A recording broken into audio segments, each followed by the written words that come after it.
I measure human performance at work. Let's think about it a little bit deeper.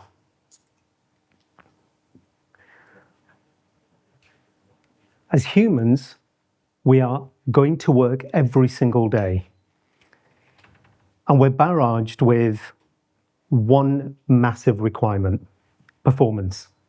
Performance equals progress. I started my journey to human flourishing a number of years ago. And it's been incredibly powerful to see so many different aspects come together throughout my last number of years on this. So let's jump straight to one big conclusion. Humans are not easy to work with, but they are the most important yet complex part of the workplace equation. Think about it. Getting the right talent, culture, rituals, even the office location. All of these are profoundly impactful to the way that we work, and there are hundreds of factors like this to navigate every single day, up and down the country and even around the world, for both employers and employees. But why is it that some companies do better than others?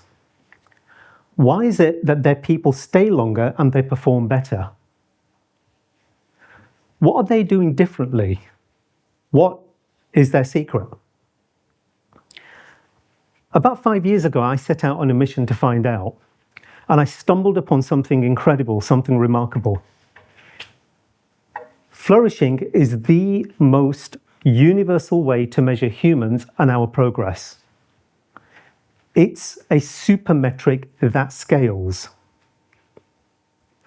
For us personally, as individuals, and for groups of every size. For workplaces, for communities, even for country-level populations. One metric for humanity. Is it possible? And it's a big idea, but it's not really actually mine. All I've done is measure it and capture it. Let me explain. So think about the place that you work, where performance equals progress. Performance is made of two things.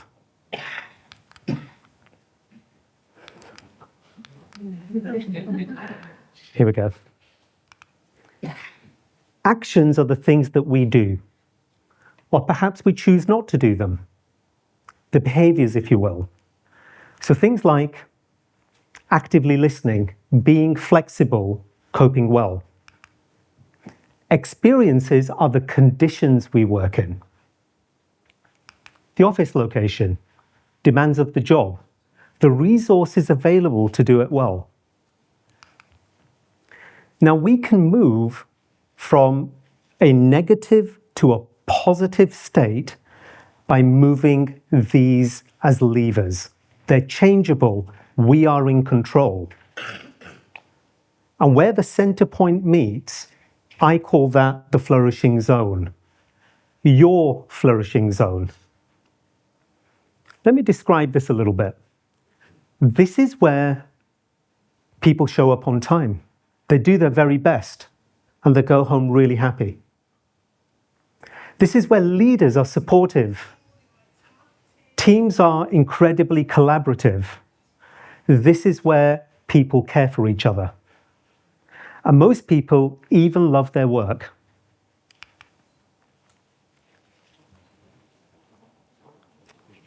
I'll come back to that. Now, doesn't that sound like the kind of place we'd all want to work in? That's the zone we want to be in, the flourishing zone. And we can do it. You can do it. You can even engineer it. You just need to understand the rules of the game. So let me get you started with just a few of them. Firstly, you can actually measure flourishing. You can put a number on it.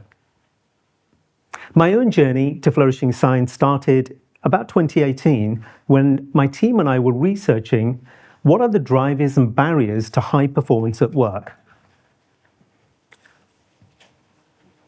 And we performed a 4-year study to figure this out. And we measured thousands and thousands of factors in both the scientific literature and commercial products. And assessing all of this, we came to 4 key areas and 12 major areas.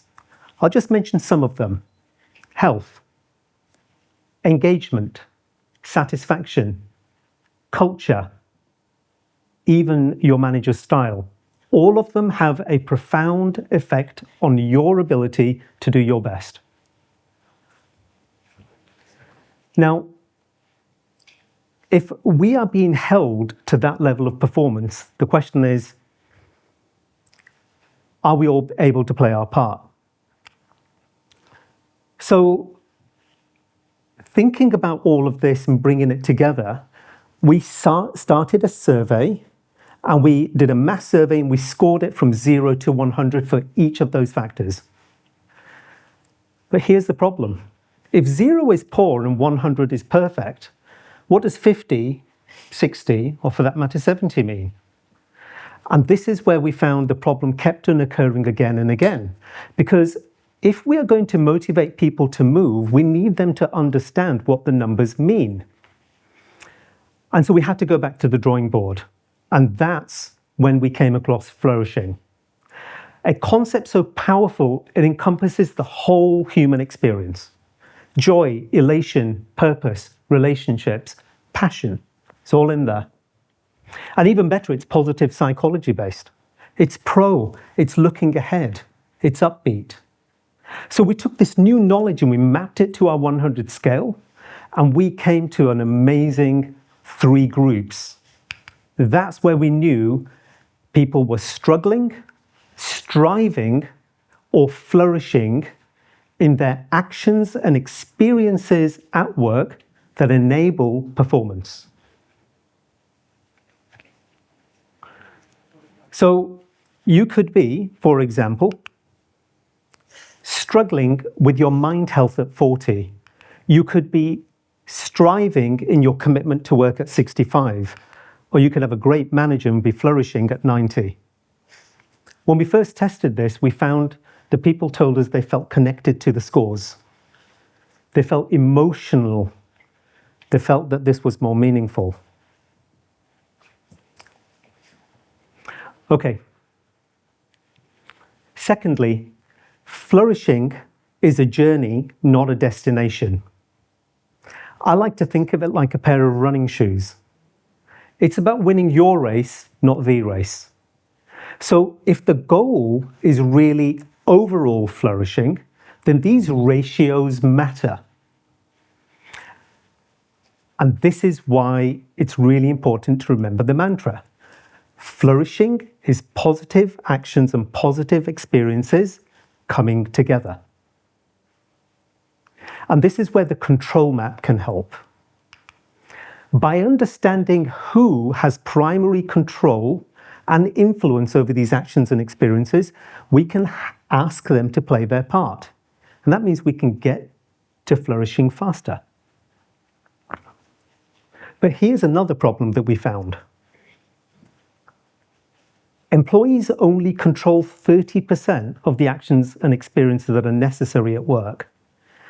It's the managers, it's the executives, it's the leaders that have 70% of that control domain. So think about your workplace. Who's carrying the performance can? And are they getting the support that they need to be able to get to the flourishing zone? Now, great leaders know this, which is why Satya Nadella, for example, takes an empathy and purpose-led approach to managing Microsoft. Yes, in addition to clarity and great management principles. It's why Sir Richard Branson is famous for his employee first rule. And it's why great organizations also know that it's not just about mental health or just about purpose or just about happiness. They know that it's about all of that and much more. And these organizations, I like to think of them as pro-flourishing, even if they don't label it that way. Thirdly, flourishing leads to more flourishing. Taking just one positive action has a ripple effect on other actions and experiences. In fact, we're getting so good with the science, we know which action spurs which action. And that's profound, because if we start to understand that level of detail, we can model personalized behavioral change programs that really start to work much better. Now, if we think about us as employers, we can actually even engineer this. Take Adobe's Kickbox program, where they empower employees to design, develop, and test new ideas. And they even give them $1,000. Now, I'm not saying we need to give, money, but what if we gave the time and space? What if we gave just a few hours a week or two to employees with the right support, with mentorship, with collaboration through experienced colleagues to bring their ideas to life? That's creating purpose, that's creating belonging, it's making them feel heard, it's making them feel like they matter. All these attributes are incredibly important to unleash performance. So flourishing precedes performance. And again, this is a great example of where flourishing is not just setting up a great journey, but it becomes a start point. Flourishing becomes the foundation of the best companies in the world. And if you study this, you'll see the same thing. So where else can we take this whole approach to flourishing with actions and experiences? We found that flourishing data and the topics we cover are so comprehensive that it enables and gives us a 90% head start on 90% of the topics related to human advancement. And with that, we've made a little bit of a start. So in education, we're measuring the flourishing and struggling of teaching staff in universities and colleges. And just like that, we're connecting flourishing data through to the financial sheets of bottom line. In Australia, the psychosocial laws, so we're now connecting it through to regulatory frameworks. And we're even connecting it through to brain health at an indexed level. We're also designing the UK's first physical flourishing zone, a space where an entire community can lift themselves out of up to flourishing, out of struggling, up to flourishing, by getting access to the resources and services they most need to be able to do that. And because we're going to be meticulously indexing this, we're hoping that this becomes a lift and shift model for city projects worldwide. And if you think about it deeply, flourishing is fundamentally everything that is good about humans. And it's what is good for humans.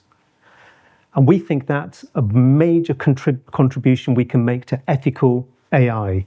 Artificial intelligence is a new species that requires guardrails. What better than flourishing? So, what does this all mean for us personally?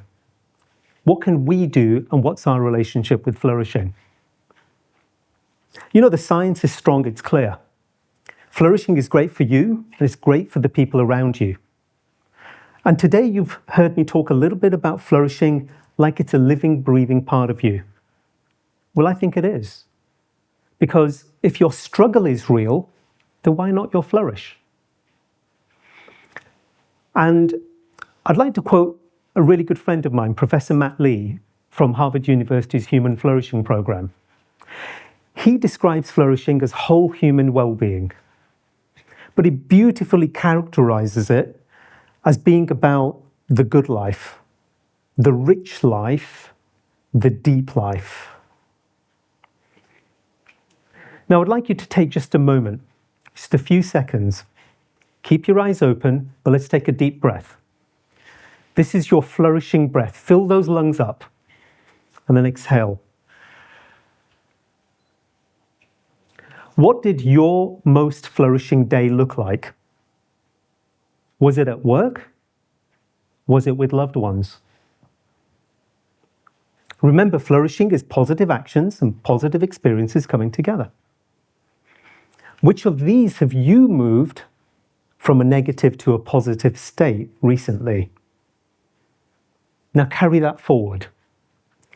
Take it to your families. Take it to your friendships. Take it to your workplaces. You see, the real question isn't whether flourishing works. It does. We've measured it sufficiently enough to know that it's a super metric. And in fact, because flourishing is quite possibly the best representation of human potential, we're even starting to think it's the one metric for humanity. The real question I invite you to ask is, are you struggling, striving, or flourishing? Thank you.